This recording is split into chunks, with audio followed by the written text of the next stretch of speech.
तो आज आप लोगों को हम क्लास 10th का, क्योंकि बोर्ड एग्जाम में बार बार इस सवाल को पूछा जाता है, वीवीआई क्वेश्चन है, प्रत्येक वर्ष पूछा जाने वाला प्रश्न है ये। माध्य बताने जा रहे हैं, क्योंकि कल का पिछले का वीडियो में हम जो बताए थे उसमें 2 नंबर वाला माध्य बताए थे, और आज जो हम बताने वाले हैं ये 5 नंबर का पूछा जाता है। और ये सवाल जो हम बता रहे हैं 2023 का एनुअल एग्जाम में पूछा हुआ सवाल है। चलिए हम वीडियो स्टार्ट करते हैं। तो वर्ग अंतराल दिया हुआ है, तो वर्ग अंतराल का एक लाइन खींचना है, वर्ग अंतराल का एक लाइन खींचना है, और एक बारंबारता दिया हुआ है, एक बारंबारता लिखना है, और इसमें एक वर्ग चिन्ह आता है, वर्ग चिन्ह लिखेंगे, फिर एफ आई और गुना एक्स आई लिखेंगे। तो 1 2 3 4 5 6 6 लाइन बनाना, 6 कॉलम बनाना, 1 2 3 4 5 6 6 लाइन हम बना लिए। उसके बाद वर्ग अंतराल लिखिए, सवाल में ही लिखा हुआ है, बस उसको लिखना है।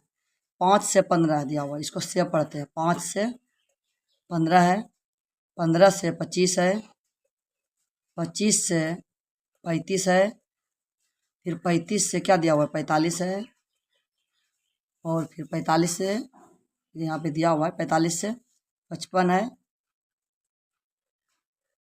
और 55 से 65 दिया हुआ है, लिखेंगे 55 से 65।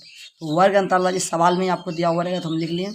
ये बारंबारता लाइन सवाल में ही दिया हुआ रहेगा, तो बारंबारता वाला हम लिखेंगे 6 11 21 23 14 और ये 5। वर्ग चिन्ह देखिए, वर्ग चिन्ह का फॉर्मूला होता है एक, जो कि आपको इसका ऑब्जेक्टिव में पूछा जाएगा। तो वर्ग चिन्ह का फॉर्मूला होता है वर्ग चिन्ह बराबर उच्च सीमा प्लस निम्न सीमा बटे 2। ये फॉर्मूला तो ये कभी आपको ऑब्जेक्टिव में भी पूछा जाएगा। तो फॉर्मूला वर्ग चिन्ह बराबर उच्च सीमा प्लस निम्न सीमा बटे 2।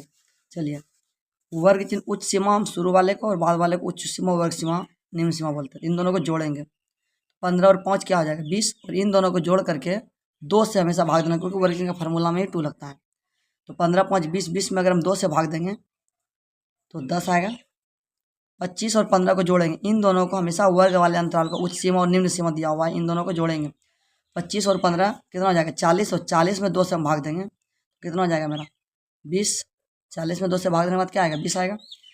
तो जब अगर हम 2 अंक निकाल लिए हैं और अंतराल हम देखेंगे सेम अंतराल में 10 10 का बढ़ोतरी चल रहा है, तो हम जोड़ के 2 से भाग भी दे सकते हैं, या तो फिर हम 10 10 कितना देख रहे हैं अंतर आ रहा है 10 10 के बाद क्या आ रहा है 20, तो 10 10 का अंतराल हम 10 10 बढ़ा सकते हैं इससे भी, या तो फिर हम जोड़ के भाग दे सकते हैं। 10 है 20 है, तो 10 का बढ़ रहा है तो हम ये बढ़ा देंगे 30, इसमें आ जाएगा 40 50 और ये 60। तो आप इसको जोड़ करके भी 2 से भाग दे सकते हैं, कोई दिक्कत नहीं है। तो उतना जोड़ के जो भाग हम देंगे, तो सबसे आसान तरीका यही है कि 2 को जोड़ करके हम निकाल लेंगे, उसके बाद देखेंगे कितना बढ़ रहा है। तो 10 10 की संख्या बढ़ रहा है तो हम 10 10 बढ़ा देंगे, जोड़ने के बाद ये भाग अगर हम देंगे तो ये चीज़ मेरा आ जाएगा। तो बारंबारता लाइन को एफ आई बोलते हैं, ठीक है, और वर्ग चिन्ह को हम क्या बोलते हैं एक्स आई। तो इन दोनों को गुना करेंगे, एफ आई गुना एक्स आई। तो 10 गुना 6 अगर हम करेंगे कितना आ जाएगा 60। 11 गुना 20 करेंगे तो 11 दूनी 22 220 आएगा। 21 को अगर हम 30 से गुना करेंगे तो 3 1 3 और 3 दूनी 6, यानी कि 630 आ जाएगा मेरा। 23 को गुना 40 से अगर हम करेंगे 4 तिया 12, 23 गुना 40 अगर हम करेंगे तो ये 920 आएगा मेरा। 23 गुना 40 920, और 14 गुना 50 करेंगे 14 पंच 70 होता, और 1 जीरो बचा हुआ है 1 जीरो लिख देंगे, तो 6 पंच 30, देखिए 1 जीरो और 300। तो जो सिग्मा एफ आई एक्स आई वाला जो लाइन है इसको क्या करेंगे हम जोड़ेंगे। तो सिग्मा एफ आई एक्स आई को जोड़ेंगे तो 0 की 0 आ जाएगा।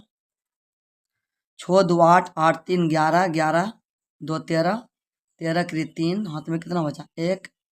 6 2 8 8 और 1 हाथ में बचा हुआ 9 9 18 18 और 7। तो इसको जोड़ने के बाद आ जाएगा मेरा 2830। अब यहाँ पे हम जोड़ेंगे बारंबारता वाले लाइन को, सिग्मा एफ आई 6 1 7 1 8 3 11 4 15 15 5 20 20 की 0, हाँ तो 2 बचा, 2 और 1 3 3 2 5 5 2 7 1 8, तो 80 आ गया। तो हमको निकालना क्या है, माध्य निकालना है। तो माध्य बराबर फार्मूला होता है, क्योंकि आप लोगों को पता होना चाहिए, अगर पता नहीं है तो इसको नोट कर सकते हैं। माध्य equal to sigma F I X I बटे सिग्मा एफ आई, ये फार्मूला हो गया। तो sigma F I X I का मान कितना निकालें, 2830 बटे सिग्मा एफ आई का मान कितना निकालें, 80। इसको अगर हम भाग देंगे अब तो 1 0 कैंसिल हो जाएगा। तो बचा यहाँ पे क्या मेरा 283 और बटे 8। इसको बगल में रफ कार्य करते, इसको दशमलव तक अगर पूरा पूरी नहीं कटेगा, दशमलव अगर तक कटेगा तो इसको हम दशमलव में निकालेंगे। तो 8 से ये रफ कार्य करना है, 8 से भाग देंगे 283 में, तो 8 तिया 24, शेष कितना बच गया 4 और 3 यहाँ पर उतारेंगे तो 8 पंचे 40, शेष कितना बच गया 3, पॉइंट के बदले में क्या उतरेगा 0। तो 8 तिया 24, शेष बचा 6, फिर पॉइंट के बदले में 0 आएगा, तो 8 सत्ते 56, शेष कितना बच गया 4, पॉइंट के बदले में फिर 0, 8 पंचे 40। तो पूरा पूरी कट गया। अगर पूरा पूरी मेरा नहीं कटता भी तो ये दशमलव के बाद 2 अंक तक लेकर के जाते हैं, उसके बाद हम छोड़ देंगे अगर पूरा पूरी मेरा नहीं कटेगा। तो भाग देने के बाद देख रहे हैं यहाँ पे मेरा जो आंसर आया 35.375। तो हम इसको लिख देंगे 35.375, 35.375 ये मेरा आंसर आ गया। और इस सवाल में आपको 5 नंबर फुल मार्क्स 5 नंबर मिलेगा, और ये प्रत्येक वर्ष सवाल पूछने वाला है। अगर वीडियो अच्छा लगे तो चैनल को लाइक और सब्सक्राइब कर दीजिएगा।